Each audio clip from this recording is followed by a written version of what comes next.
Welcome to कैरियरविल application. आप सभी का कैरियरविल की एप्लीकेशन में साइंस स्पेशल के इस बैच में बहुत बहुत स्वागत है। गुड आफ्टरनून एवरीवन, सभी को नमस्ते।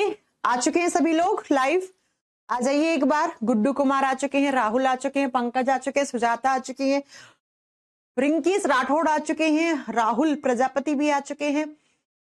ओके, कुछ बच्चे कल कमेंट नहीं कर पा रहे थे ना, आज कर पा रहे हो? आज कोई प्रॉब्लम तो नहीं है ना? सौरभ स्नेहा आ चुके हैं, पंकज आ चुके हैं, रितेश कुमार आ चुके हैं। आज तो मुझे दिख रहे हैं बहुत सारे कमेंट्स। कल आप लोग कमेंट नहीं कर पा रहे थे ना, क्लास में थोड़ा प्रॉब्लम चल रही थी ना, मुझे नहीं पता, टेक्निकल इशू आ रहा था। चलो, मैंने तो बढ़िया पढ़ा दिया था। चलिए, लेकिन आप लोगों के कमेंट्स को बहुत मिस किया मैंने कल। आइए स्टार्ट करें अपनी आज की क्लास। खुशबू आ चुकी हैं, दिनेश दहालिया आ चुके हैं, मोनू कुमार आ चुके हैं, पंकज, विष्णु, विक्की, रितेश। चलो स्टार्ट करते हैं अपनी आज की क्लास। हमने कल की क्लास में, केमिस्ट्री की क्लास में, हमने रेडियो एक्टिविटी चैप्टर पढ़ा था। रेडियो एक्टिविटी, जिसको हिंदी में हम रेडियो धर्मिता या रेडियो सक्रियता के नाम देते हैं। क्या होता है रेडियो एक्टिविटी? कल मैंने पढ़ा दिया था मैंने। रेडियो एक्टिव सब्सटेंसेस कौन कौन से होते हैं वो भी मैंने कल पढ़ा दिया था कि कितने सारे रेडियो एक्टिव सब्सटेंसेस होते हैं। यूरेनियम, थोरियम, प्लूटोनियम, फ्रांसियम, ये सब है ना। फिर मैंने कल पढ़ाया था आपको, आज मैं ज्यादा बड़ी बड़ी क्यों लग रही हूँ कैमरे में? एक बार रुकना थोड़ा सा मैं, हाँ अब ठीक हुआ। अब भी नहीं, थोड़ा प्रॉब्लम, कैसी सेटिंग हो गई है कैमरे के? अब सही आ रहा है ना? हाँ, पता नहीं कैसा हो जाता है। चलो ठीक है, अब वो एकदम बराबर है, अब बराबर है ना। चलिए, तो कल की क्लास में हमने पढ़ा रेडियो एक्टिविटी होता क्या है, रेडियो एक्टिव सब्सटेंसेस क्या होते हैं। फिर मैंने पढ़ाया था रेडियो एक्टिविटी की डिस्कवरी किसने की, उसका टर्म किसने दिया, उसका यूनिट क्या था, रेडियो एक्टिव सब्सटेंस से कितने टाइप के पार्टिकल्स निकलते हैं। तो वहां से अल्फा, बीटा, गामा पार्टिकल्स निकलते हैं। अल्फा निकलता है तो क्या होता है, बीटा निकलता है तो क्या होता है, गामा निकलता है तो क्या होता है। ये सारी चीजें मैं कल की क्लास में आपको पढ़ा चुकी हूँ, है ना। चलो, तो ये आप लोगों ने पढ़ भी लिया होगा, कमेंट नहीं कर पा रहे थे। बस आज हमें पढ़ना है पहले uses of radio active isotopes.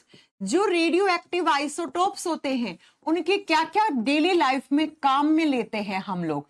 तो लिखेंगे uses of radio active isotopes, Hindi में लिखो रेडियो सक्रिय समस्थानिकों के उपयोग।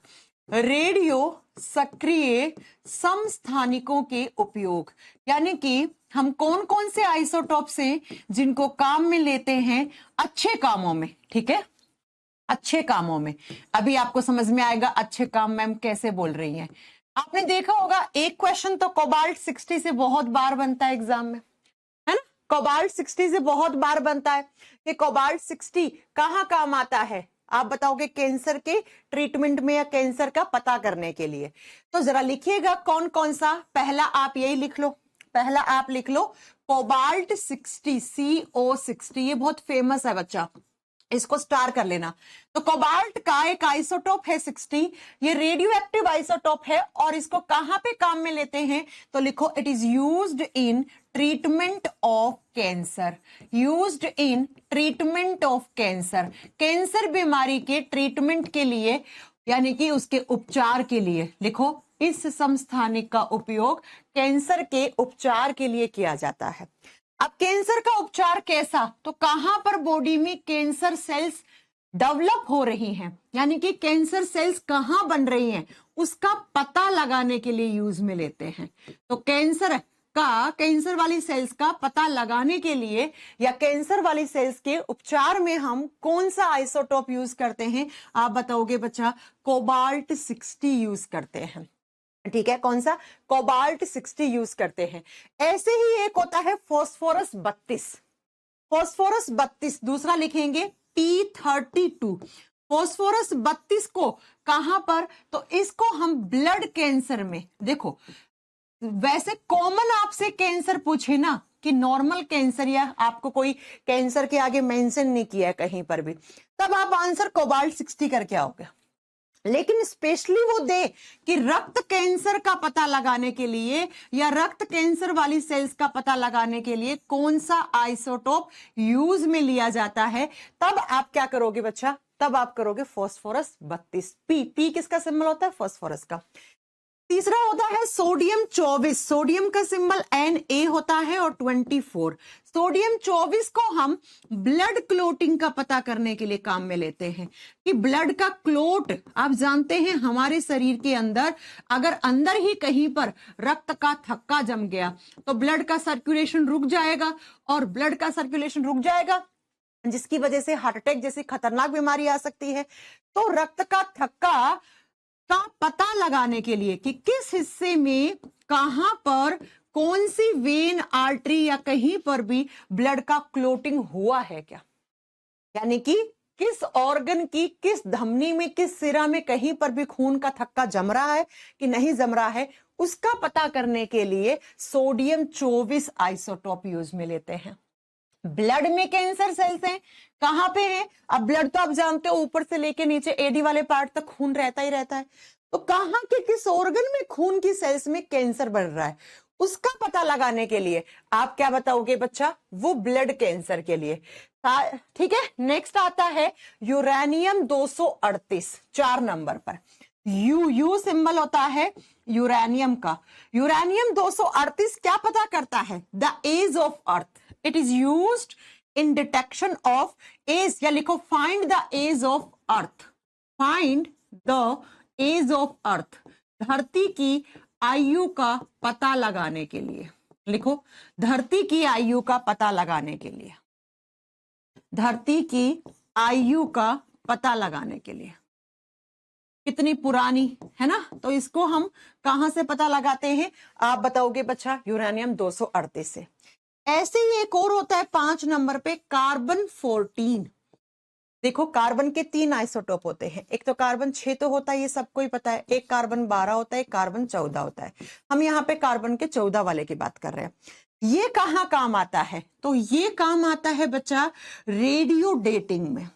ये कहां पर काम आता है? रेडियो डेटिंग में, या इसी को हम दूसरा कहते हैं नाम से कार्बन डेटिंग। इसको हम कार्बन डेटिंग या रेडियो डेटिंग के नाम से, दिख रहा है ना, एक बार सब दिख रहा है ना, एकदम क्लियर दिख रहा है ना, कोई प्रॉब्लम तो नहीं है ना? फिर एक बच्चा बार बार क्यों कमेंट कर रहा है? कुंदन फास्फोरस 32 ब्लड कैंसर के लिए ही काम में लिया जाता है, ब्लड में कैंसर के लिए।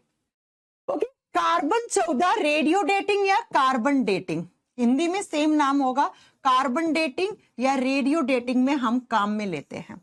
अब कार्बन डेटिंग और रेडियो डेटिंग से हम क्या पता लगाते हैं?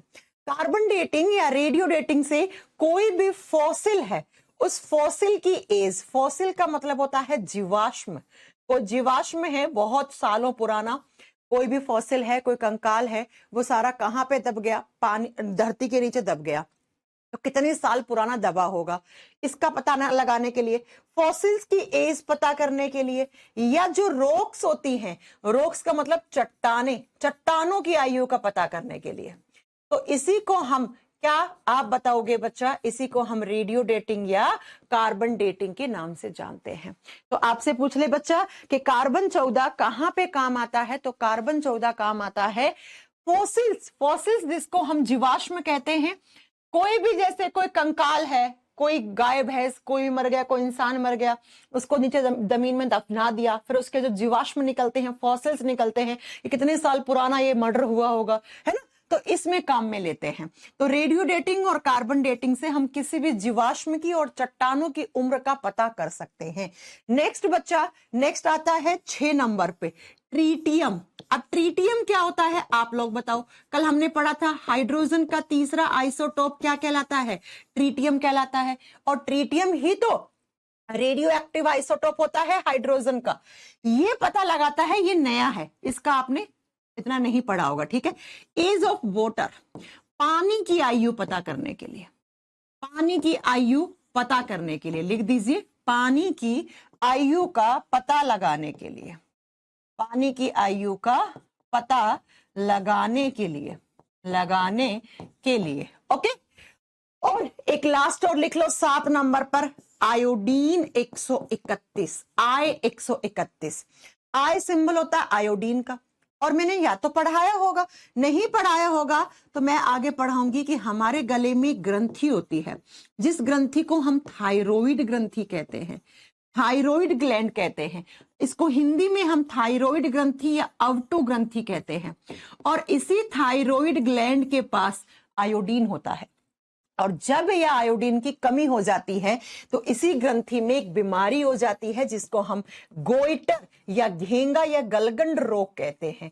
तो बच्चा, घेंगा रोग या गलगंड रोग के उपचार में कौन सा आइसोटोप? आयोडीन 131। या तो ये ऐसे पूछेगा, या पूछेगा थायराइड ग्रंथि के पास आयोडीन की मात्रा कितनी है या कितनी नहीं है, कितनी कम है कितनी ज्यादा है, इसका पता करने के लिए कौन सा आइसोटोप? आयोडीन 131। आयोडीन 131। समझ में आ गई मेरी बात? हाँ कुंदन, उसको दोनों तरीके से यूज कर सकते हैं, लेकिन मेनली वो आप याद रखोगे ब्लड कैंसर के लिए ही। देखो, उसको अस्थि रोग, अस्थि वाले में क्यों लिखा होगा? खून कहाँ बनता है कुंदन, ये बताओ, कहाँ बनता है? बोन मैरो में बनता है। बोन मैरो को है तो हिंदी में हम अस्थि मज्जा कहते हैं। तो कभी कभी हम इस सोडियम 24 को, फास्फोरस 32 को बोन कैंसर या बोन मैरो कैंसर में भी पता करने के लिए यूज में ले लेते हैं। क्यों? क्योंकि ब्लड कहाँ बन रहा है? बोन मैरो में बन रहा है। तो भाई चेक करेंगे ना, जो बोन मैरो में नया ब्लड बन रहा है उसमें तो कहीं कैंसर सेल्स नहीं बन गई हैं, समझ रहे हो आप? तो वो इस केस में लिखा हुआ है कुंदन, ठीक है बेटा? तो आयोडीन 131 थायराइड ग्रंथि गले में होती है, यहां पे उसके पास कितना आयोडीन है या कितना नहीं है आयोडीन, उसका पता करने के लिए हम क्या करते हैं बच्चा? हम करते हैं आयोडीन 131 आइसोटोप को यूज में। अब सबसे ज्यादा जो एग्जाम में आता है वो ये आता है, एक तो कार्बन डेटिंग वाला आता है, दूसरा कोबाल्ट 60 का आता है, और तीसरा ये वाला यूरेनियम डेटिंग वाला। इसी को तो यूरेनियम डेटिंग कहते हैं ना। यूरेनियम 238 से हम एज की, अर्थ की आयु का पता लगा लेते हैं। तो ये तीन आपको स्किप नहीं करने हैं बच्चा, सबसे ज्यादा ये आता है, फिर दूसरा ये, तीसरा ये ट्रीटियम वाला नया है, हाइड्रोजन का इकलौता ऐसा आइसोटोप है जो कैसा है, जो आप बताओगे रेडियो एक्टिव आइसोटोप है। बाकी हाइड्रोजन का प्रोटियम, ड्यूटेरियम किसी भी टाइप का कोई रेडियो एक्टिव आइसोटोप नहीं होता है। ये सारे आप आइसोटोप्स कहाँ यूज में लेते हो? तो ये हम डेली लाइफ में काम में ले लेते हैं, अच्छे कामों में, ठीक है? चलिए, अब मैम अच्छे काम का मतलब और बुरे काम का मतलब क्या है? वैसे बुरा ये भी नहीं है, यूरेनियम से ही हम बनाते हैं क्या? आप बताओगे एटॉमिक बॉम्ब, है ना? तो अब बात करेंगे हम कैसे। मैम C14 CID के लोग यूज करते हैं। अब मैंने तो इतना CID नहीं देखा है, आपने देखा होगा तो आप जानो, राइट? तो रेडियो एक्टिविटी क्या होता है? रेडियो एक्टिव आइसोटोप्स के यूज, कौन कौन से सब्सटेंसेज है रेडियो एक्टिव होते हैं, कुछ नोट डाल के पॉइंट लिखवाए हैं। अल्फा बीटा गामा डीके बता दिया है, इन तीनों के बारे में पॉइंट्स लिखवा दिए हैं। अब हम बात करेंगे कि चेन रिएक्शंस क्या होती है। चेन रिएक्शंस क्या होती हैं? हिंदी में बोलते हैं श्रृंखलन अभिक्रियाएं। कुछ क्वेश्चंस बनेंगे बच्चा यहां से, बहुत अच्छे से आप लोग सुने भी होंगे अगर आपने प्रीवियस ईयर का पेपर देखा होगा तो। सुना होगा ना, पहला एटॉमिक बॉम्ब किसने बनाया था, है ना? एटम बॉम्ब कौन सी प्रोसेस पे आधारित है? न्यूक्लियर रिएक्टर में मॉडरेटर के तौर पे क्या यूज होता है? कंट्रोल रोड के तौर पे क्या यूज होता है? कुछ कुछ क्वेश्चंस है जो आप यहां से पढ़ोगे। चेन रिएक्शन का मतलब है श्रृंखलन अभिक्रिया। बच्चों, चेन का मतलब क्या है? आगे से आगे, आगे से आगे। आजकल वो आप देख रहे हो MLM मार्केटिंग चल रहा है ना? अपने नीचे 3 बंदों को जोड़ो, मर्सिडीज ले जाओ घर, है ना? वैसी वाली आजकल चेन कंपनियां चल रही है ना। एक बंदे को जोड़ा, उस बंदे ने अपने अंडर 3 जोड़े, फिर उसने अपने अंडर 3 जोड़े, उसने अपने अंडर 3 जोड़े। ठीक वैसे ही मैं आपको बता दूं, वो तो MLM कंपनियां हैं जो घोटाले कर रही हैं आजकल, बेचारे इनोसेंट लोगों को, इनोसेंट यूथ को फंसा रही है। यहां पर हम चेन रिएक्शंस की बात करते हैं। चेन रिएक्शंस का मतलब है जो आगे से आगे श्रृंखला बना के चल रही होती है रिएक्शंस। बच्चा, चेन रिएक्शंस होती कैसे हैं? हमने लिया यूरेनियम। यूरेनियम क्या है? एक रेडियो एक्टिव आइसोटोप है। और कौन सा? तो यूरेनियम 235 लिया। बहुत ध्यान से समझना, ये यूरेनियम 235 कल की क्लास में हमने पढ़ा था, अनस्टेबल न्यूक्लियस होता है इसका, है ना? इसका अस्थायी नाभिक है, अनस्टेबल न्यूक्लियस होता है यूरेनियम। क्यों? क्योंकि यूरेनियम एक रेडियो एक्टिव एलिमेंट होता है। आपने इस अनस्टेबल न्यूक्लियस के ऊपर एक न्यूट्रॉन की बम्बार्डमेंट करवा दी। आपने एक न्यूट्रॉन इसकी ऊपर बम्बार्ड करवा दिया, एक न्यूट्रॉन इस तरीके से अटैक करवा दिया, किसके नाभिक के ऊपर? यूरेनियम 235 के नाभिक पर। अब आप जानते हो चूंकि यूरेनियम एक रेडियो एक्टिव सब्सटेंस है तो डिसइंटीग्रेट तो होगा ही, टूटेगा, अपने आप टूटेगा, हमारा तुम्हारा उसमें कोई रोल नहीं है, टूटेगा। तो यहां से अगेन इस यूरेनियम के न्यूक्लियस से 3 न्यूट्रॉन निकलेंगे, पहला न्यूट्रॉन, दूसरा न्यूट्रॉन, तीसरा न्यूट्रॉन, 3 न्यूट्रॉन निकले और साथ में बहुत सारा यहां से क्या निकलेगा आप बताओगे? एनर्जी निकलेगा, एनर्जी निकलेगा, ऊर्जा निकलेगा। अब इस ऊर्जा को आप अच्छे काम में ले सकते हो, है ना। इसी एनर्जी को काम में लेके हम क्या बनाते हैं? हम इलेक्ट्रिसिटी बनाते हैं, अभी बताएंगे हम थोड़ी देर में आपको। हम बिजली बनाते हैं, है ना, बिजली बनाते हैं। बिजली ऐसे टरबाइंस को घुमा के बनाए जाते हैं, अगर आपने कभी देखा होगा या इंजीनियरिंग वगैरह की होगी तो आपने पढ़ा होगा। तो मैंने कहा यूरेनियम 235 एक रेडियो एक्टिव आइसोटोप है, इसका न्यूक्लियस, इसका नाभिक अनस्टेबल है। तो आपने एक न्यूट्रॉन की बम्बार्डमेंट करवाई तो इसका न्यूक्लियस जो है वो टूटेगा, और टूटने से क्या होगा? अगेन 3 न्यूट्रॉन यहां से रिलीज होंगे और बहुत सारा एनर्जी, और ये एनर्जी इतना सारा एनर्जी है कि आप इससे इलेक्ट्रिसिटी जनरेट करवा सकते हो। अब ये न्यूट्रॉन फिर से जाके क्या होगा? इस यूरेनियम 235 के न्यूक्लियस से टकराएगा, ये न्यूट्रॉन भी टकराएगा यूरेनियम 235 के, ये न्यूट्रॉन भी टकराएगा यूरेनियम 235 के। तो अगेन यहां से क्या होगा बच्चा? 3 न्यूट्रॉन रिलीज होगा और साथ में क्या? बहुत सारी एनर्जी निकलेगी। इस तरीके से यहां पर भी क्या होगा? 3 न्यूट्रॉन और बहुत सारा एनर्जी, 3 न्यूट्रॉन और बहुत सारा एनर्जी।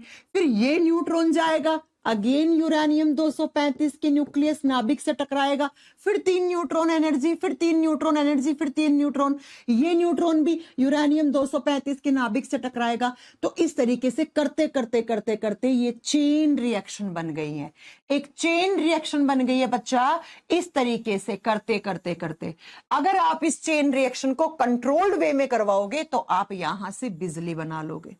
तो इस टाइप की जो रिएक्शंस होती है ना, जो आगे से आगे, आगे से आगे, आगे से आगे चलती रहती हैं, तो बच्चा लास्ट में इस यूरेनियम 235 से क्या बनता है? इसका फाइनल प्रोडक्ट लेड में कन्वर्ट हो जाता है, ये सीसा धातु में बदल जाएगा ये यूरेनियम 235, ठीक है। लास्ट प्रोडक्ट इसका लेड बन जाएगा, सीसा बन जाएगा। तो एक न्यूट्रॉन से यूरेनियम 235 से 3 न्यूट्रॉन निकले और साथ में एनर्जी निकला। फिर इन तीनों ने आगे से आगे न्यूक्लियस को फिर अटैक किया और फिर वहां से ऐसे करते करते चेन रिएक्शंस बनती गई, बनती गई, बनती गई, बनती गई ये श्रृंखला बनती गई, बनती गई। इस टाइप की रिएक्शंस को हम चेन रिएक्शंस कहते हैं। यहां से समझने वाली जो बात है जो एग्जाम में आएगा वो ये आएगा, एग्जाम में आता है कि चेन रिएक्शंस को इनिशिएट कौन करता है। तो कौन, किसकी बम्बार्डमेंट करवाई आपने? न्यूट्रॉन की। तो चेन रिएक्शंस होती हैं, इनकी शुरुआत कौन करता है? It is initiated by neutron. Neutron की बम्बार्डमेंट से ये रिएक्शंस क्या होती हैं? शुरू होती हैं न्यूट्रॉन की।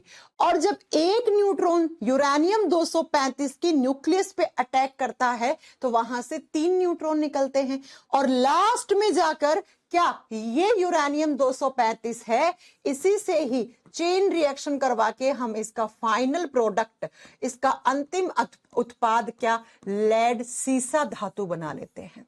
ये लेड में कन्वर्ट हो जाता है बच्चा।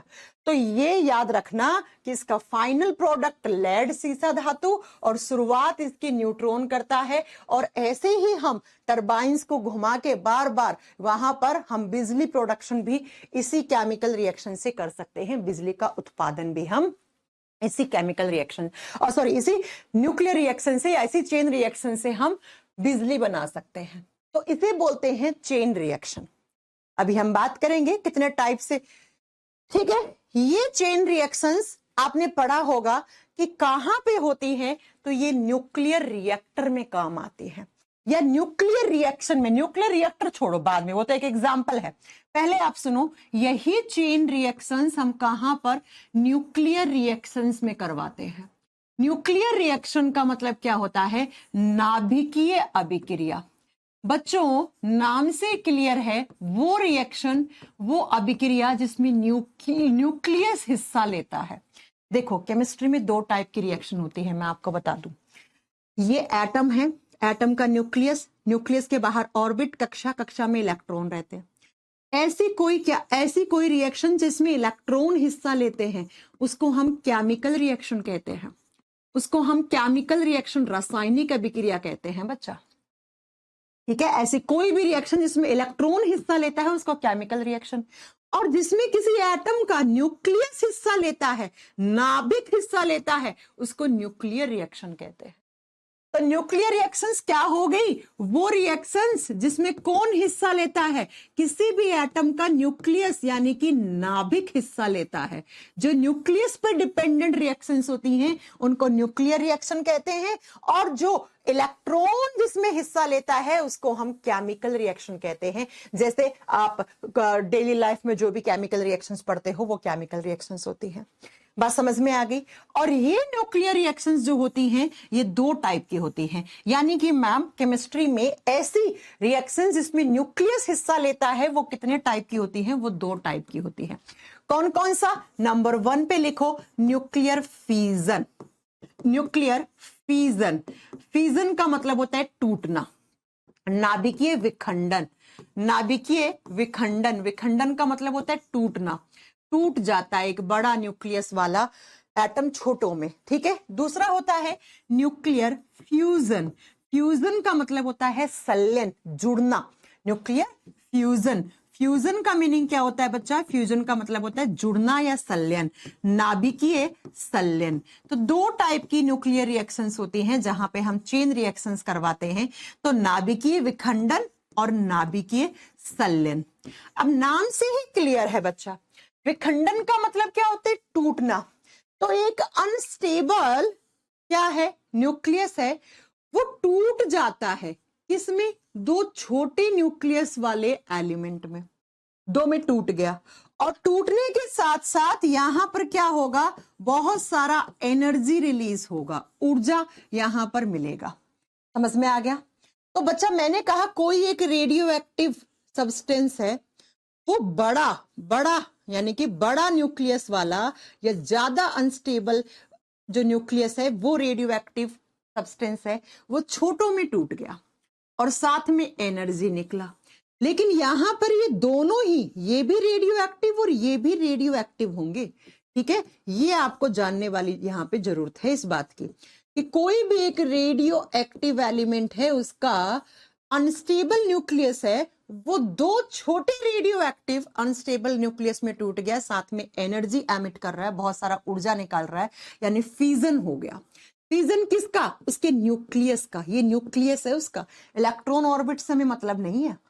तो इसका नाभिक टूट के दो छोटे रेडियो एक्टिव सब्सटेंसेस वाले न्यूक्लियस में टूटकर एनर्जी एमिट करता है। तो इस टाइप की चेन रिएक्शन, न्यूक्लियर रिएक्शन को फिजन कहा जाता है, इसे विखंडन कहा जाता है। ठीक है, विखंडन का मतलब ही क्या होता है? टूटना। अब फ्यूजन का मतलब क्या होता है? संलयन। यहां पर दो छोटे न्यूक्लियस वाले आपके एलिमेंट्स होंगे, वो जुड़कर क्या करेंगे? वो एक बिगर न्यूक्लियस वाला एलिमेंट बनाएंगे। ये छोटे जुड़ के आपस में बड़ा बना रहे हैं। यहां पे बड़ा छोटों में टूट रहा है, तो टूटना ही तो फिजन होता है। और यहां पर फ्यूजन, जुड़ना, दो छोटे एलिमेंट के न्यूक्लियस जुड़कर एक बड़ा एलिमेंट का न्यूक्लियस बना रहा है। लेकिन याद रखना, ये एलिमेंट्स नॉन रेडियो एक्टिव होंगे। ये क्या होंगे? ये नॉन रेडियो एक्टिव होंगे। यहां पे रेडियो धर्मी तत्व नहीं होंगे। तो एग्जाम देखो, एग्जामिनर कैसे क्वेश्चन डालता है। आप पूरी थ्योरी पढ़ लेते हो लेकिन क्वेश्चन नहीं करके आ पाते हो। क्यों? क्योंकि एग्जामिनर कहता है कौन सी न्यूक्लियर रिएक्शंस होती हैं जिनमें रेडियो एक्टिव सब्सटेंसेस यूज में लेते हैं, तो वो सिर्फ फिजन में लेते हैं, फ्यूजन में हम नहीं लेते हैं। फिजन में रेडियो एक्टिव आइसोटोप ही था और टूटा वो भी रेडियो एक्टिव एलिमेंट ही था। ठीक है, यहां पर हम बोलेंगे कि नॉन रेडियो एक्टिव सब्सटेंसेस काम में लेते हैं। समझ में आ गया? बड़ा छोटे में टूटेगा तो फिजन है, छोटे आपस में जुड़कर बड़ा बनाएंगे तो भैया फ्यूजन है, संलयन है। अब जरा सुनो, जब न्यूक्लियर फिजन होता है तो इसमें ना लेस एनर्जी रिलीज होती है। लेस एनर्जी रिलीज्ड किसके मुकाबले में? उसके मुकाबले में। वैसे बहुत एनर्जी रिलीज होएगी लेकिन इसके मुकाबले में कम हो रही है। तो आपसे पूछे ज्यादा एनर्जी या ज्यादा हीट कहां से रिलीज हो रहा है, तब आप बताओगे लेस एनर्जी रिलीज्ड किससे होती है, तब आप कहोगे इस वाले से होती है। ठीक है बच्चा, लेस एनर्जी, यहां पे जो एनर्जी एमिट होगी वो लेस होगी। ठीक है, कम ऊर्जा, लेकिन ये कम ऊर्जा वैसे कम नहीं है, किसके मुकाबले में? इसके मुकाबले में। तो इसमें मोर एनर्जी रिलीज होती है, मोर एनर्जी रिलीज्ड, यहां पर ऊर्जा ज्यादा मात्रा में रिलीज होती है। ये आप लिख लीजिएगा। ठीक है, नेक्स्ट, ये कैसे न्यूक्लियर फ्यूजन कैसे इनिशिएट करवाएंगे? तो इस सब्सटेंस पे हम न्यूट्रॉन का अटैक करवाएंगे ऐसे। तो ये जो अभिक्रिया है ना, इसकी शुरुआत कौन करता है? न्यूक्लियर फ्यूजन की शुरुआत कौन करता है? ये इनिशिएट कौन करता है? तो न्यूट्रॉन करता है। It is initiated by neutron. नाभिकीय विखंडन अभिक्रिया की शुरुआत न्यूट्रॉन द्वारा की जाती है, जबकि नाभिकीय संलयन की शुरुआत जो होती है वो एक प्रोटॉन से की जाती है। बहुत ही फेमस क्वेश्चन एनडीए सीडीएस के एग्जाम का। मैंने कहा ना, आप लोग थ्योरी पढ़ लेते हो और फिर आप कहते हो मैम इसके क्वेश्चन करके नहीं आ पाए, क्योंकि थोड़ा सा यहां पे ना टेक्निकल से क्वेश्चन आ जाते हैं। जैसे एक क्वेश्चन ये था कि यहां पे रेडियो एक्टिव सब्सटेंस काम में लेते हैं, यहां पे एलिमेंट नॉन रेडियो एक्टिव होते हैं, जबकि इस केमिकल इस वाली रिएक्शन से हम बोलेंगे कि एनर्जी कम, इसके मुकाबले में कम निकलती है। और इसको शुरुआत करवाने के लिए आप न्यूट्रॉन की बम्बार्डमेंट करवाते हो, उसको प्रोटॉन शुरू कर सकता है। इस वाली न्यूक्लियर रिएक्शन को लेस टेम्परेचर और लेस प्रेशर पे शुरुआत कर सकते हो आप। इसको लेस टेम्परेचर और लेस ही प्रेशर की जरूरत होती है, यानी कि ये कम ताप और कम दाब पे शुरू हो जाती है। अगेन वैसे कम ताप दाब नहीं, इसके मुकाबले में कम ताप दाब। ठीक है, तो लिख दो ये कम तापमान और कम दाब पे भी शुरू हो जाती है।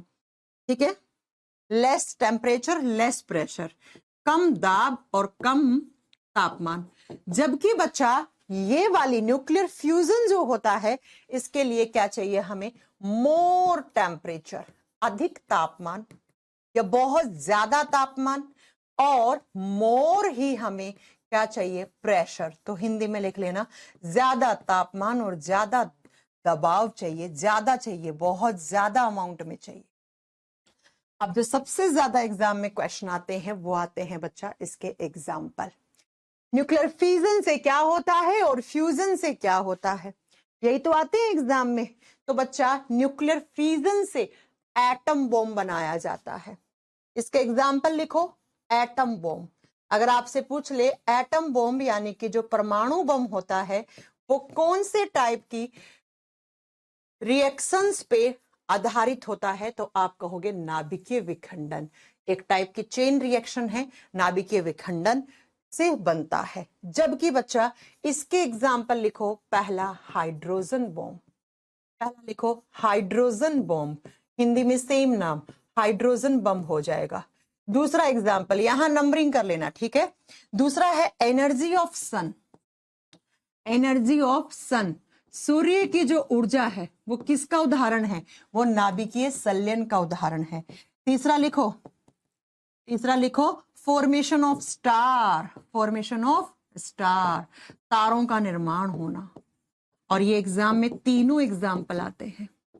तारों का निर्माण, सूर्य की एनर्जी, और तीसरा हाइड्रोजन बॉम्ब। ये कौन से टाइप की न्यूक्लियर रिएक्शन पे डिपेंडेंट है? ये न्यूक्लियर फ्यूजन पे डिपेंडेंट है। आप खुद सोचो, यहां पे ज्यादा ही एनर्जी, तो सन के पास एनर्जी की कमी थोड़ी ना है। ठीक है, इतना ज्यादा टेम्परेचर प्रेशर कि यहां पर तारों का टिमटिमाना, ये आता है कभी कभी एग्जाम में, तारों का टिमटिमाना हिंदी में आ जाते हैं ऐसे लिखा हुआ। ठीक है, कौन सी प्रोसेस पे आधारित है? तो आप बताओगे तारों का टिमटिमाना न्यूक्लियर फ्यूजन की प्रोसेस पे आधारित है। फ्यूजन की प्रोसेस पे आधारित है। ठीक है, ये ऐसे क्वेश्चन देखे होंगे आपने एग्जाम में, देखे होंगे ना बेटा। तो ये सारे चारों पांचों पॉइंट याद रखना, न्यूक्लियर फ्यूजन क्या होता है, फ्यूजन क्या होता है। अब मैं थोड़ी सी इनके बारे में बातें बता दूं, कुछ बातें बता दूं। जैसे मैंने कहा एटम बॉम्ब कौन सी प्रोसेस पे आधारित है, न्यूक्लियर फ्यूजन। अब मैं आपको एक पॉइंट क्लियर कर दूं कि कहीं पर भी हाइड्रोजन बॉम्ब जब काम में लेते हैं ना, तो हाइड्रोजन बॉम्ब में पहले एटम बॉम्ब लगाया जाता है, नीचे एटम बॉम्ब, और ऊपर क्या लगाया जाता है, हाइड्रोजन बॉम्ब लगाया जाता है। अब आप कहोगे मैम ऐसा क्यों? अरे भैया हाइड्रोजन बॉम्ब को तो बहुत ज्यादा टेम्परेचर, बहुत ज्यादा एनर्जी, बहुत ज्यादा हीट चाहिए, है ना। और ये जो हीट है वो कहां से, नॉर्मल आप आग वाग लगा के थोड़ी ना उसको ब्लास्ट कर दोगे, ये हीट किससे, एटम बॉम्ब से ही मिलेगी। तो पहले एटम बॉम्ब को रिलीज किया जाएगा, और जब ये एटम बॉम्ब रिलीज होगा तो इससे क्या निकलेगी, इससे एनर्जी निकलेगी, निकलेगी ना। फिर ये एनर्जी क्या करेगी, इसको इनिशिएट करेगी।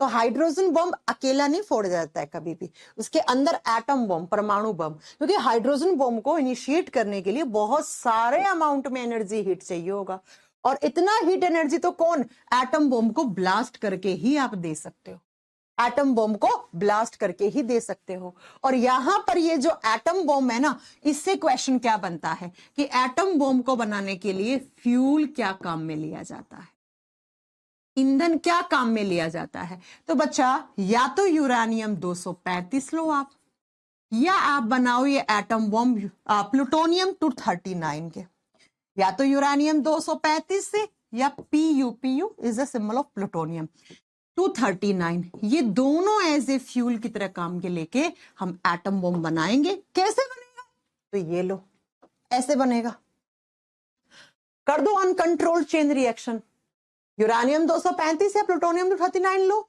एक न्यूट्रॉन की बम्बार्डमेंट करवाओ, ऐसे ऐसे ऐसे ऐसे 3 न्यूट्रॉन, फिर वो आगे से आगे टूटेगा, फिर आगे से आगे टूटेगा, टूटता जाएगा अनकंट्रोल्ड वे में, अनियंत्रित कर दो इसको, रिएक्शन को कंट्रोल करना ही नहीं है हमें, कौन सी बिजली बनानी है, बिजली बनाने के लिए हमें कंट्रोल करना पड़ता है इनको। और लास्ट में जाकर इस यूरेनियम 235 के न्यूक्लियस से इतना ज्यादा एनर्जी एमिट हो चुका होगा कि उसी एनर्जी को आप स्टोर करके क्या एटम बॉम्ब बना लेते हो, परमाणु बम बना लेते। देखी होगी ना परमाणु मूवी, देखी होगी आपने, जॉन अब्राहम वाली ना, ठीक है। या वो अभी तो आई थी, ओपेनहाइमर की आई थी ना, ओपेनहाइमर क्या, ओपेनहाइमर मूवी आई थी, वो देखी होगी आपने, बहुत फेमस हुई थी, ठीक है। चलो, तो ये आप याद रखिएगा, एटम बॉम्ब अंदर ब्लास्ट करके ही हाइड्रोजन बॉम्ब को इनिशिएट करवा सकते हो, अदरवाइज इतना एनर्जी आप कहां से दोगे बाहर से हाइड्रोजन बॉम्ब को इनिशिएट करने के लिए भी। समझ में आ गई मेरी बात। चलो, तो यहां पर हम क्या यूज लेते हैं बच्चा, यहां पर हम एटम बॉम्ब बनाने के लिए फ्यूल यूरेनियम 235 या प्लूटोनियम 235 239 यूज करते हैं। हाइड्रोजन बॉम्ब बनाने के लिए D2O ले लो, ट्रीटियम ले लो, ड्यूटेरियम ले लो, ट्रीटियम ले लो, है ना। ठीक है बच्चों, तो ये हो गया आपका किसके बारे में, एटम बॉम्ब, हाइड्रोजन बॉम्ब के बारे में। आप थोड़ी सी बातें लिख लो, एग्जाम में क्वेश्चन आता है फर्स्ट एटम बॉम्ब किसने बनाया था, फर्स्ट एटम बॉम्ब यानी कि पहला परमाणु बम किसने बनाया था। अभी तो मैंने मूवी का नाम बोला, देखिए वो मूवी आप लोगों ने, है। तो आप 2 साइंटिस्ट के नाम याद रखेंगे, ओटो हॉर्न, वैसे ओटो हॉर्न ने न्यूक्लियर फ्यूजन बताया था, लेकिन ज्यादा फेमस कौन है आप बताओगे, आपके हैं आर ओपेनहाइमर, आर ओपेनहाइमर, ठीक है। ये आ जाए ऑप्शन में तो इसको फर्स्ट प्रायोरिटी देना, ओपेनहाइमर, ठीक है, ओपेनहाइमर, इसको फर्स्ट प्रायोरिटी देना। ओटो हॉर्न ने न्यूक्लियर फ्यूजन के बारे में बताया था, इन्होंने न्यूक्लियर फ्यूजन के बारे में बताया था। अब बच्चा एटम बॉम्ब बनता कौन सी प्रोसेस है, न्यूक्लियर फ्यूजन से ही तो बनता है, इसलिए हम इनका नाम भी यहां पे नोट डाउन कर लेते हैं, ठीक है। लेकिन अगर स्पेसिफिकली एग्जामिनर पूछे कि नाभिकीय विखंडन की खोज किसने की, तब आप ओटो हॉर्न करके आओगे, तब आप ओटो हॉर्न करके आओगे। और स्पेसिफिकली पूछे परमाणु बम किसने बनाया, तो वहां पर ये दोनों ऑप्शन होंगे, तो फर्स्ट प्रायोरिटी आप ओपेनहाइमर को दोगे, ओपेनहाइमर को दोगे, ठीक है। अब अगर आपसे पूछ ले फर्स्ट हाइड्रोजन बॉम्ब किसने बनाया था, प्रथम हाइड्रोजन बम किसके द्वारा बनाया गया था, तो वो एडवर्ड टेलर, ये भी लिख ही लो, ठीक है। आई जाए क्या पता, एडवर्ड टेलर के द्वारा फर्स्ट हाइड्रोजन बॉम्ब बनाया गया। ओके, और पहला एटम बॉम्ब था, उसका नाम क्या था? Little boy. First atom bomb, इनके नाम रखे जाते हैं बच्चा। आपने अगर परमाणु मूवी वगैरह देखी होगी तो सीक्रेट तरीके से काम होते हैं, अदरवाइज तो आपको पता है आसपास की कंट्री ऑब्जेक्शन उठाना शुरू कर देती है। अपने जो पोखरण में हुआ था राजस्थान में, अटल बिहारी वाजपेयी की गवर्नमेंट में, है ना, तो वो कितना सीक्रेट किया गया था, मूवी देखी होगी ना आपने बच्चा। First atom bomb little boy के नाम से बनाया गया था। अब इसको हिंदी में छोटा लड़का मत कर देना, गलत हो जाएगा, ठीक है। लिटिल बॉय के नाम से बनाया। ये कुछ साइंटिस्ट के नाम हैं जो एग्जाम में आ जाते हैं, ठीक है। ये कुछ एग्जाम में आ जाते हैं। क्या, जैसे आपको क्या लिखना है? First atom bomb was made by auto horn and Oppenheimer, और आंसर कैसे करना है मैंने बता दिया है। फिर पूछे फर्स्ट हाइड्रोजन बॉम्ब किसने प्रिपेयर किया था? एडवर्ड टेलर ने। और फर्स्ट एटम बॉम्ब बनाया गया था, उसका नाम क्या रखा गया? उसका नाम लिटिल बॉय रखा गया था, लिटिल बॉय रखा गया था। ओके बच्चों, समझ में आ गई मेरी बात? हाँ नितेश, कार्बन एंड इस कंपाउंड के करवाती हूँ, नोट्स अपलोड करवाती हूँ आज मैं करवा दूंगी, ठीक है। अब सही सेंटेंस क्या लिख रहे हो विकास कुमार? बेटा एक एक चीज बोर्ड पे रखने लग गए ना, लिखने लग गए ना, तो सिलेबस एक साल में जाएगा। मैं पूरा पूरा सेंटेंस लिखूं इंग्लिश में, हिंदी में, अब इतना तो आप खुद समझ जाओगे कि ये मैम ने क्या सेंटेंस लिखा होगा भैया। एटम बॉम्ब लिख के आगे एरो लगा के दो साइंटिस्ट के नाम लिखे होंगे तो क्या सेंटेंस लिखा होगा कि एटम बॉम्ब किसने बनाया, 4 बार बोल भी दिया। इतनी मेहनत तो आपको करनी पड़ेगी, है ना, इतनी मेहनत आपको करनी पड़ेगी। प्रथम परमाणु बम लिटिल बॉय था पंकज जी, यही तो हम बोल रहे हैं। चलिए अब आपकी लास्ट एक चीज बची है इस चैप्टर में। देखो मैंने क्या क्या पढ़ा दिया, रेडियो एक्टिविटी पढ़ा दिया, रेडियो एक्टिव सब्सटेंसेस क्या होते हैं, रेडियो एक्टिविटी से बनने वाले सारे क्वेश्चन करवा दिए। उसके बाद मैंने आपको आज करवा दिया रेडियो एक्टिव आइसोटोप्स कैसे काम में लेते हैं हम। उसके बाद चेन रिएक्शंस क्या होती हैं, श्रृंखला अभिक्रियाएं क्या होती हैं, जो चेन में चलती हैं, आगे से आगे चलती हैं, जो अनकंट्रोल्ड होती हैं, ठीक है, अनियंत्रित होती हैं। उसके बाद मैंने पढ़ाया कि यही चेन रिएक्शंस जो होती हैं वो न्यूक्लियर रिएक्शंस में काम आती है। और न्यूक्लियर रिएक्शंस जिसमें न्यूक्लियस भाग लेता है, नाभिक हिस्सा लेता है, 2 टाइप की होती है, फिजन फ्यूजन। फिजन से हम क्या बनाते हैं? Atom bomb. और लिख लो इसी पे आधारित होता है न्यूक्लियर रिएक्टर, नाभिकीय संयंत्र, न्यूक्लियर रिएक्टर, और इसी में ही तो हम कंट्रोल करके बिजली बना लेते हैं। ये न्यूक्लियर रिएक्टर बचा है, ये हम कल करा देंगे आपको। और न्यूक्लियर फ्यूजन से एग्जाम्पल ये याद रखना, ये तीनों एग्जाम्पल।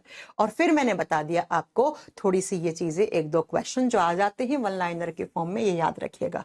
अब लास्ट इस चैप्टर में एक चीज बची है, क्या? वो बचा है एनआर। एनआर का मतलब है न्यूक्लियर रिएक्टर। कल हम आपको न्यूक्लियर रिएक्टर करवा देंगे, ठीक है। ओके बेटा, समझ में आ गई मेरी बात?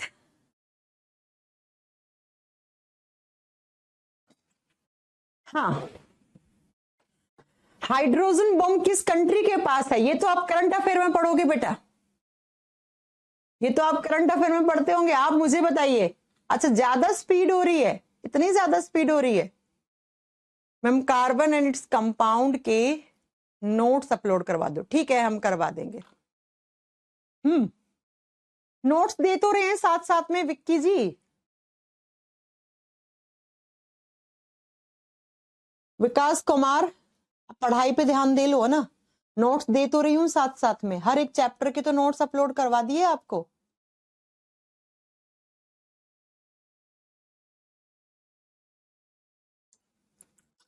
हर एक चैप्टर के नोट्स अपलोड करवा दिए बेटा मैंने।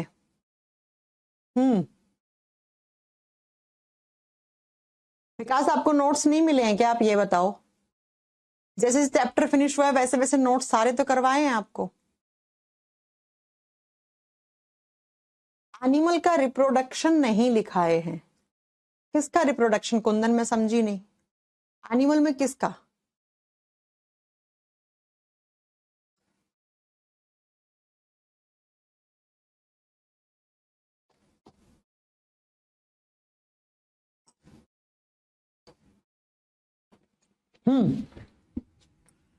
एनिमल में किसका रिप्रोडक्शन नहीं पढ़े जो आप बार बार बोल रहे हो? चलिए,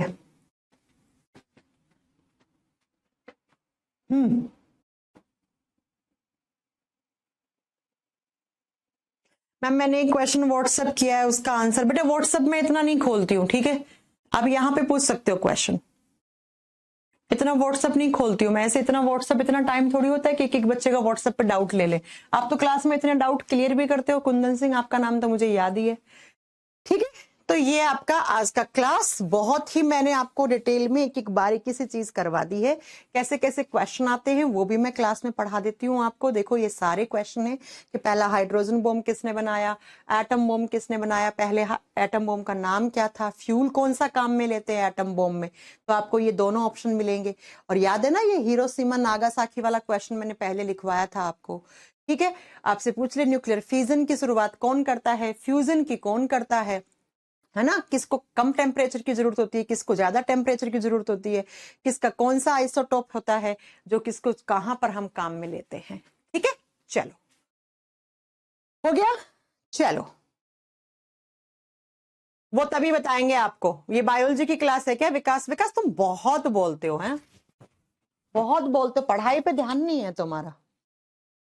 बायोलॉजी में कितनी क्लास है, केमिस्ट्री में कितनी क्लास है, बस यही पूछने काम है क्या? एक बायोलॉजी की क्लास बायोलॉजी में पता करेंगे, वहीं पूछेंगे। चलो फिर हो गया आज की क्लास, कल हम इस क्लास को आगे से कंटिन्यू करेंगे। और इसके बाद न्यूक्लियर रिएक्टर करवाने के बाद हम क्या पढ़ेंगे? अब छोटे छोटे चैप्टर बचे, बड़े चैप्टर नहीं है ना, वो हम तब पढ़ेंगे।